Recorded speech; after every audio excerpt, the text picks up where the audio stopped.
this is our H4. So right now, first you need to put your phone on here, and desktop need to touch here. They need to connect it again. So you put then you put the phone like this. First, maybe you will not straight. So you need to adjust this one, this arm. You can adjust the length for balance.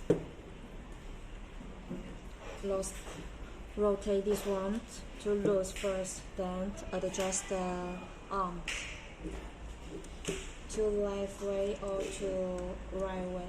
Yeah, you can see that this one can be adjusted. So we need to find a balance first.